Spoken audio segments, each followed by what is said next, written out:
Greetings gastronauts, this is Keith Cooks. I'm Keith and today I'm going to do an absolute classic of American cuisine. I'm going to show you how to make mac and cheese and bacon.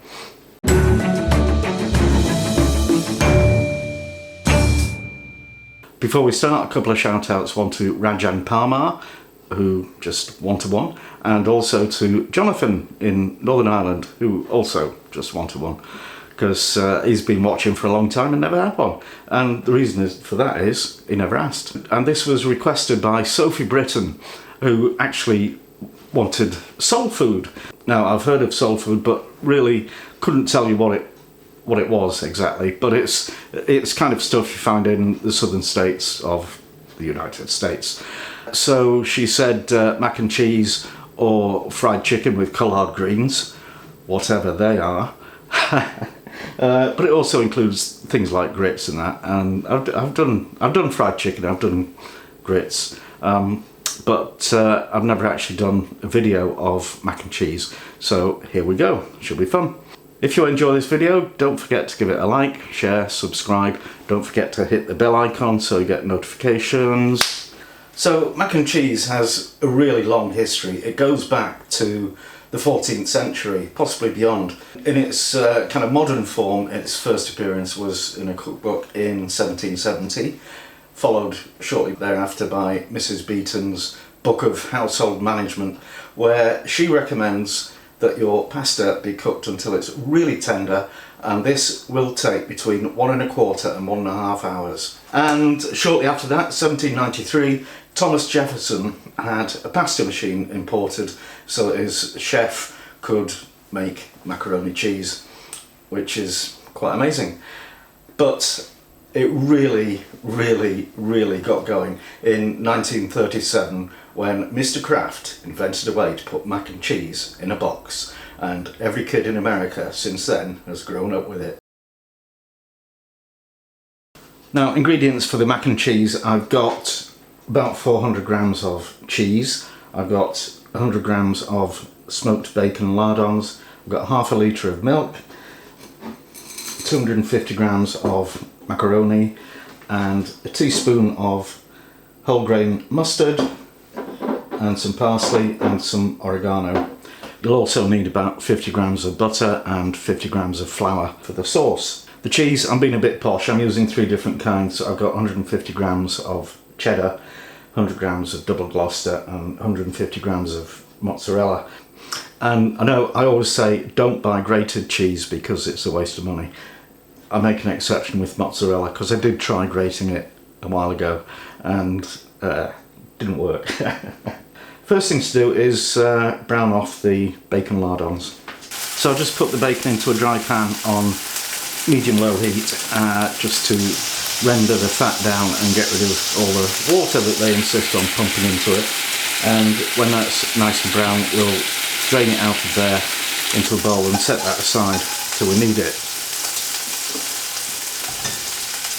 And then using the same pan, I'll add the butter, and when that's melted, sift in the same amount of flour and stir that till you get a thick paste.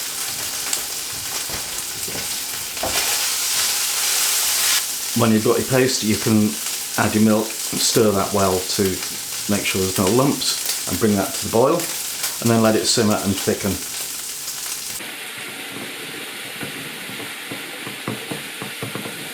And while that is cooking, get on with grating the cheese.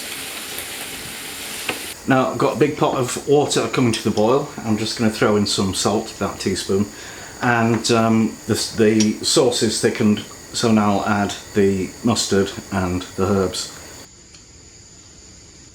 Stir those in and then add about 1/2 of the cheese.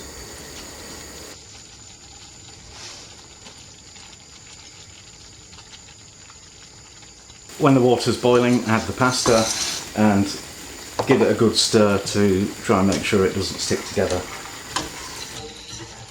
Now we want to get the oven preheating to 180 Celsius if it's a fan oven. That's 200 for a conventional one, and that's gas 6. Now when your cheese is all melty in the sauce, turn off the heat and let it cool down a bit, and then have a taste. because you don't want to try tasting boiling cheesy sauce. It will hurt your mouth.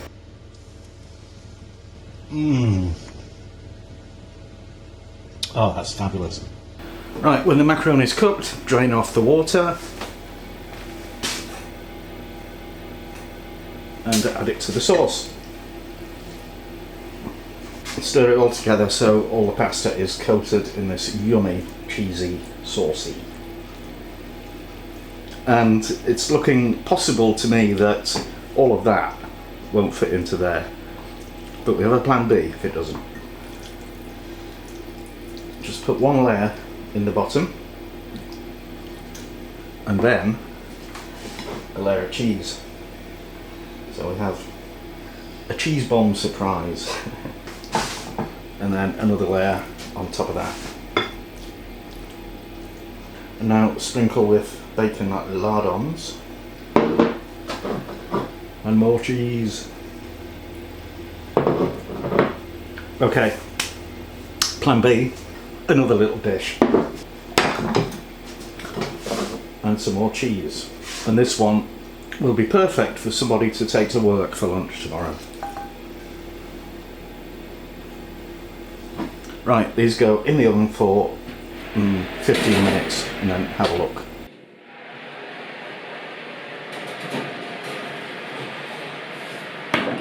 There we go, a pretty fantastic looking macaroni cheese. I haven't cooked the little one because it's the middle of the day, and I'll save the other one for when the boss gets home for the taste test. And now it's taste test time with Mrs. I'm coming! I'm coming. Mrs. Keith Cooks. It's me. Sorry, darling. I know. I've just got off the bus and I was a bit kind of hot, so I just put the electric fan on and I'm sitting in front of it. Ooh. Hey. Ooh. Oh, look at that. Oh. Now that is gooey, cheesy Right, splendour. that's yours. Got What's no the bacon difference between in it. that one and that one? That's Ah, got right, you've got bacon in it. Right. I'm not complaining. One I made earlier, which was delish, by the way, but I'm sure this will be as well. I'm a purist. Oh yeah? Oh yeah, I'm sure there's lots of really good, no, I'm playing with that. There's lots of really good stuff that you can stick in it, but I like macaroni and cheese. Kale. There's no kale in that.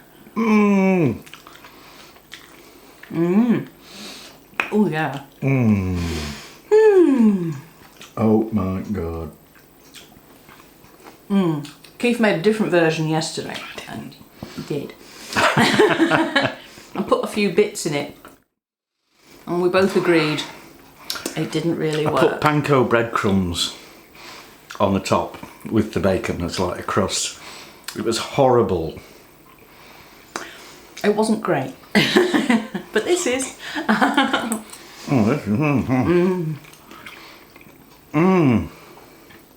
Yeah. I reckon. And to my colleague who wanted mac and cheese soul food, oh, it had to have collard greens. No, that was with the fried chicken. Oh, I thought. You don't have anything with mac and cheese. Oh, Well, I I thought suppose you she can, said but- mac and cheese and collard greens. Yeah. Well, collard greens is kale in English, apparently. It's not. Is it not? It's similar, but it's not the same. But you're not really a brassica sort of person, are you? Unless. Well, no, I unless like it's- cauliflower and broccoli, and the occasional tiny bit of cabbage. Anyway, yeah. This has the unusual combination of being absolutely delicious and dead cheap and dead simple. Yeah. It's the sort of thing to have on a Friday night when you've had a hard week and you just want to When you can't afford fish and chips. schlep, or just want to sit in and just schlep, watch a good film, eat a pile of this. Oh, And your friends will love you. that is so good.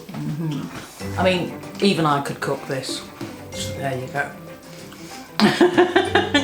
Do you want me to stop eating and say bye-bye? Do you want to say something about me hat? I'm sorry. I think you've got gorgeous hair, and I don't like the hats. I mean, they're very nice hats, but I like seeing your hair. But there's a proportion of your fans, and I want to see it. So I love the toning thing.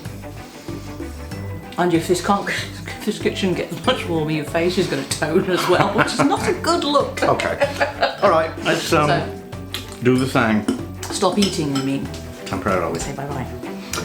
Thank you for watching, and see you next time. Bye.